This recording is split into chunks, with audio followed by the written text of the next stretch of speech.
Secretary Vince Dizon, mga kababayan, kaupo lang. Talaga naman, napaka-action man ng taong ito, mga kababayan. Ngayon, sa kanyang pag-iikot, nagalit, mga kababayan, dahil may natagpuan itong si Secretary Vince Dizon. Project sa Bulacan, mga kababayan, insertion lang. Galit na galit sa Secretary Vince.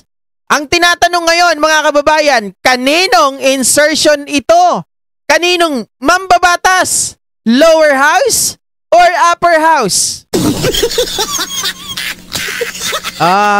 Baka may maiipit dito, mga kababayan. Sana umamin na agad. Yari! Diba? Umamin na agad. Ito po. Pag-usapan natin at pakinggan etong pahayag ni Secretary Vince Dizon, mga kababayan. Pero kaya na muna tayo kay Ridon pala. Sorry.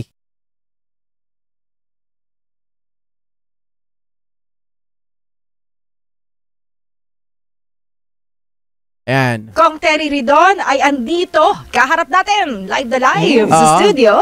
Magandang hapon. Kong Terry Ridon, Chairperson, House Committee on Public Accounts. Kong. Magandang hapon. Magandang hapon sa inyo. Dalawa, magandang hapon mga kay-ATM. Maraming salamat at nandito ako ulit sa studio. Na-miss mo ba, Kong? Siyempre na-miss ko, pero actually kaya ako nandito dahil meron kang pasabog na baon. Patingin. Meron ako.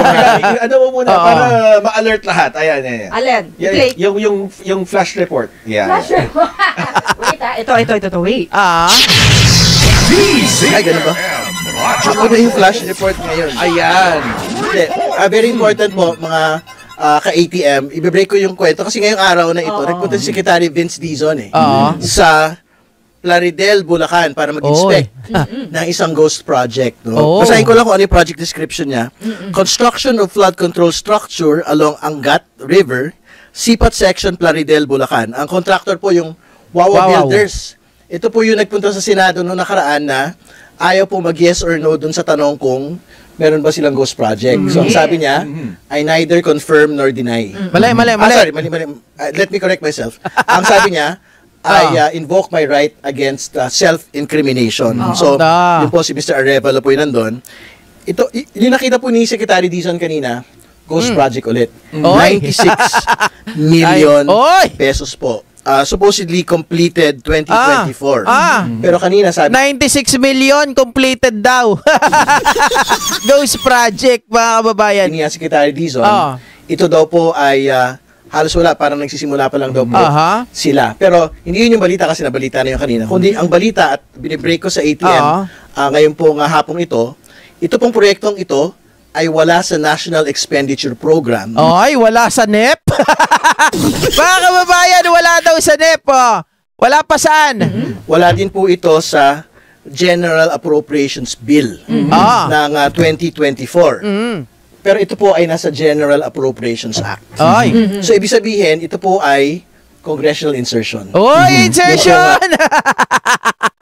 Naku po, magtago-tago na kayo. Proyekto pong ito.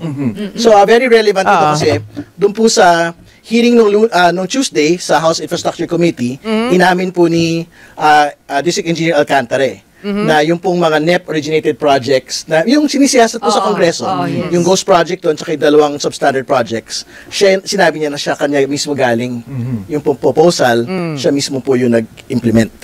Pero yung pong Ghost Project na 96 million, na in-inspect po ni Secretary Vince, wala siya sa NEP, wala siya sa GAB, yung General Appropriations Bill na pinapasa po ng Kongreso Senado, pero nandun po siya sa General Appropriations Act. So, ibig sabihin yan, mga kababayan, kagaya po ng binanggit ko kanina, insertion.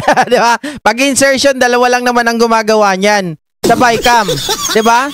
Mga kababayan, sa BICAM, lawmaker, upper house or lower house. Sino kaya sa kanila ngayon? Mga ka-GP Natics, kasi madali nang malaman yan, kaya wag na kayo magsinungaling. So, ibig sabihin ito. Ang ibig sabihin nun, yung pong line item po na yun, itong ghost project na ito, ay congressional insertion. Anong pong bicameral conference ko? So doon siya naisingit. So, doon siya isingit. Oo. So, nung nagbabaycam na yung dalawang kapulungan, Senado at Kongreso, doon siya naisingit. Pero hindi natin masasabi kung Sino? kung sino ang nagpasok nito. Hindi, yun po yung kailangan natin itanong ngayon. Aha. Sa Senado at sa Kongreso, kanino pong proyekto ito? Sino po yung Senado, Kongreso, kanino daw proyekto? Sa Wawaw. 96 million pesos. Grabe naman kayo. proponent nito? Or is it something that has been inserted by Congress? Is it something that has been inserted by the Senate? Pero, yun nga, di, tama. Pag sinabing may proponent, mga kababayan, sino ang nagpanukala? 'Di ba? Sino nga? Baka may idea na kayo, Bulacan area to, ha? Matatanong yan kay Alcantara. Hindi. Matatanong yan kay, sa mga senador at sa mga kongresista. Na miyembro po ng Bicameral Conference Committee. Kasi nga, kung wala yan sa NEP, which is the executive proposal, wala rin po yan sa General Appropriations Bill, which is the Congress proposal, wala akong ibang panggagalingan. Yan pong proyekto po na ito, yung 96 million ghost project ng Wawa Builders, kundi manggagaling lang po yan sa Bicameral Conference Committee. So, ang tanong ko ngayon, sino yung nag-insert? Ayun. Kongreso ba yun? O Senado ba yun? Sa pag-insert ba na to, alam na rin ba nila, no? Na iyan ang kukunin na kontratista, yan ang hawak na, district, yung mga ganon. Yan yung mga kailangan siya sa atin. Diba? Ng mga committee po na nagpapatupad po ng investigasyon. Ng Senate Blue Ribbon Committee, ng House Infrastructure Committee, kahit po itong pagsisiyasat po ni Secretary Vince. Ako naman, mga kababayan, hindi tayo masyadong sabihin natin napaka-bias mo naman, tinuturo mo agad kung kanino yon. Mga ka-GP Natics, simple lang naman yan 'di ba? Hindi natin kailangan maging scientist para malaman kung sino yung nag-insert dyan, kung sino yung proponent. 'Di ba? Saang bang bayan yan? Sa bang probinsya yan? Bulacan. Okay? Kung sino yung sa Bulacan, mga ka-GP Natics? Wag mong sabihin na ang nag-insert yan ay taga-Congress na hindi naman taga-Bulacan. 'Di ba? Wag mong sabihin, mga kababayan, senador na hindi taga-Bulacan. 'Di ba? Tama naman tayo. Alangan naman i-propose yan, mga ka-GP Natics, nitong ni Escudero na hindi naman siya taga-Bulacan. Simpleng bagay.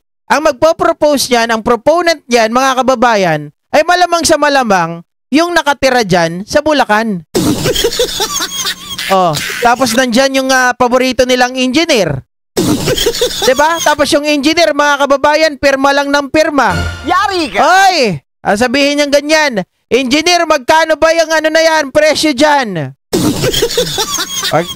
Ay, ganito lang po yan, sir. Diba? Ganito lang po yan. Ganito po ang presyo. Sige, ako nang bahala dyan. Kasi these are real questions po on who originated the project. But what is sabi ni Ma'am Imelda Ignacio, correct ka, GP, Bulacan yan. Alangan Taga-La Union ang mag-insert niyan. Diba? Guys, just me yung marimar. Pero syempre, mga GP Natics, ayaw po natin pangunahan. Kailangan gusto natin marinig ito doon sa probing na gagawin nila sa Senado at Kongreso. Pero sa Senado, hindi ko na inaasahan na matatanong ito. Diba? Malamang iiwas. Yung isa nga dyan na umaangal na magpapile daw ng kaso sa mga fake news peddler daw di umano, mga kababayan, dahil naglabas daw ng mga video at mga picture. Diba? clear? The previous ghost project, yung pong 55 million, yung nabuo na ho namin more or less yung kaso. Yung pong House Infrastructure Committee, that was a NEP project admitted by Engineer Alcantara. Proposed by him, implemented by him. Pero today's ghost project na discovered by Secretary Vince is a congressional insertion inserted in the Bicameral Conference Committee. Kung Terry, ito'y 2025. 2024. 2024. Are we going to go as far as 2016? Kapareho nga nung nabuksan doon sa Senado. Are we going as far as 2016 to check itong mga proyekto? I think irrelevant yung date Sa totoo lang. Ang totoo naman for as long as it's an anomalous project, a substandard or ghost, no? The date is irrelevant. Kailangan malaman ho natin sino po yung mga involved po dito. So, ibig sabihin, ang totoo, if it's a congressional insertion, hindi malayo na pwede hong may involved na senador, pwede hong may involved na kongresista. Yung mga Oy! previous Oy! Matakot na kayo mga senador, mga kongresista. Pinabanggit na kayo dito. Totoo naman mga kababayan, sabi ko nga walang ibang mag-i-insert nito. Alangan naman si Sir Odi Lenon ang mag-insert nito. Diba? Siyempre mag-i-insert yan mga kababayan. Yung unang-una, yung kasali sa BICAM. Sino ba yun? 12 kongresista, 12 rin na mga senador. Tapos may specific na lugar. Kayo na bahala. cabinet secretaries. Especially yung dating DPWH secretary at yung Senador Villar. Villar. Pag-usapan lang natin itong 2020, itong ghost project na ito. Syempre, kung sino ho yung nasa Bicameral Conference Committee, sila yung dapat siguro magpaliwanag. Tama. So hanggang kay Secretary Bonoan lang muna na yung Bicameral Conference Committee kasi mga senador at kongresista Dose-dose yan dun, So, yun yung kailangan mag-explain bakit yan inserted and more importantly, bakit yan naging ghost. No? Kasi syempre, sa dulo nabalita ko rin naman nung nakaraan, mga kababayan, yung Finance Committee na kung saan itong si Win Gatchalian, mga kababayan, siya yung naghahanap kung saan po magkakaltas or magkakat ng pera para magkaroon ng insertion. Diba halimbawa, magkakat siya sa DepEd ng sabihin natin 40 million, something like that. Yung figure, ano lang yun, hula ko lang, mga kababayan. Tapos ngayon, ibibigay ito doon sa project na in-insert ng colleague nila, ng gusto nila, syempre, kaaliado, mga kababayan, or sabihin natin, lahat naman yan sila, may mga baho Kaya pagdating sa pagnanakaw, kanya-kanyang kampiyan. Yun naman yung debate lagi, yung binabanggit ni Senator Lacson kasi, di ba? Parang yung evils daw po ng insertion. So, yan ho yung magiging example ngayon. At kaya nga gusto niya talagang reforma dyan, lahat, to be very clear, wala akong debate sa insertion sa mga amendments. Kasi ano ba, kung gusto mo talaga ng school building, kailangan talaga ng tao yun. Gusto mo talaga magdagdag ng mas marami pang social protection sa mga tao, pinasok mo sa BICAM, okay yun. Di ba? Pero halimbawa, yung mga ganitong halimbawa, nagpasok ka sa BICAM, pero naging ghost project, di ba? Parang problema yun, magagalit talaga yung mga kababayan. True. Pero yun na nga, Kong. Kumbaga, dito talaga, tutuntunin na yung mataas. Kasi sa mga pauna natin, DPWH, kontratista, hanggang kanila pa lang So dito, sa pagkalkal nga niyan, matutuntunan natin sino yung mga proponent ng mga proyektong yan. Pwede na yung tumawid doon, sa totoo lang. Kasi yun yung iniintay ng taong bayan, Kong Terry. Oo. Kasi syempre, sabi ni Upload Time, si Win pala nakakalam kung kaninong project. Well, mga kababayan, nasambit na yan or nasabi na nitong si Ping Lacson nung nakaraan na may pahapyaw siya. Binanggit niya talaga pala, hindi pahapyaw. Binanggit niya na merong senador na pumipigil sa kanya na pangalanan kung sino yung mga nag-i-insert mga ka-GPnatics sa mga project na ito sa flood control project. Ngayon, mga ka-GPnatics, binabanggit niya doon na si Win Gatchalian daw kasi baka mamaya kapag pinangalanan, yung pangalan daw niya ang lumabas na pinakamarami sa lahat ng mga nag-cut or kinat na budget doon sa mga agency para ilagay doon sa insertion. Lumalabas doon pero yun ay sinabi mga kababayan nitong si quote card ni Ping Lacson na sinabi niya ay itong si Win Gatchalian. I think complicit pa rin si Engineer Alcantara to dahil ito pa rin yung kanyang district engineering office, no?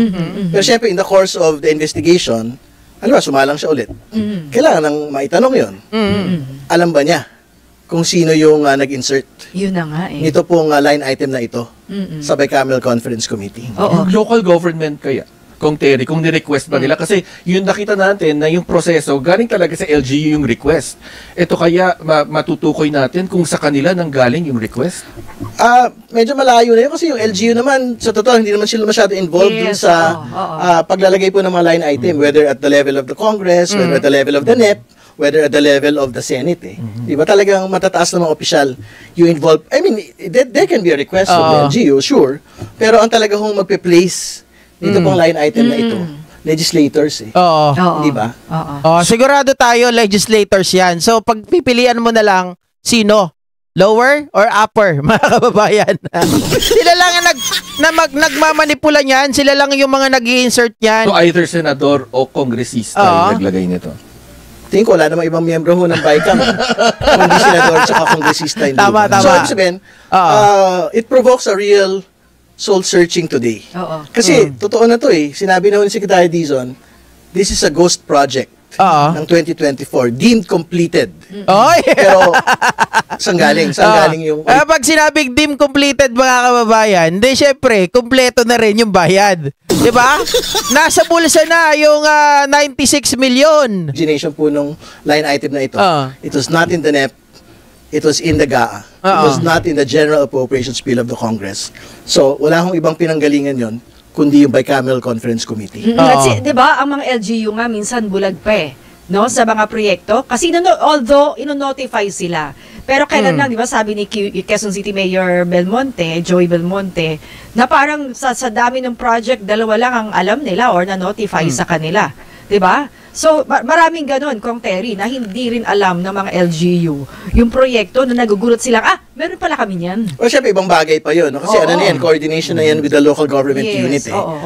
Sa isang bahagi, very important po yung coordination, pero kailangan natin maglinaw na sa project implementation, mahirap din naman po kung yung consent na po yung i-require. Kasi halimbawa, baka consent, tas ayaw halimbawa ng LGU, kailangan talaga magtayo ng tulay. Di ba? Napag-aralan naman ho na talagang kailangan ng tulay. So, parang hirap din ho na parang consent ang required at hindi lang po coordination. Well, kung totoo talaga na may feasibility study, wala namang problema doon. 'Di ba? Ang nagiging problema lang kasi natin, ngayon lang natin nalalaman na napakarami pala utang tayo ng utang sa ibang bansa, pero ang nakikinabang ng pera ng kaban ng bayan na dapat po ay pagpapatayo ng mga infra, 'di ba? Pagpapatayo ng mga flood control projects, napupunta lamang sa mga bulsa ng iilan, ng mga buwaya, ng mga lawmakers, 'di ba? Mga ka-GPnatics, masakit 'yon kasi sabi nga natin ulit-ulitin ko, mga kababayan, sila natutulog sa malambot na kama. Tayo natutulog, mga kababaya, at nakababad dito po sa baha. Kaya nga kanina nung itong si Secretary Vince Dizon ay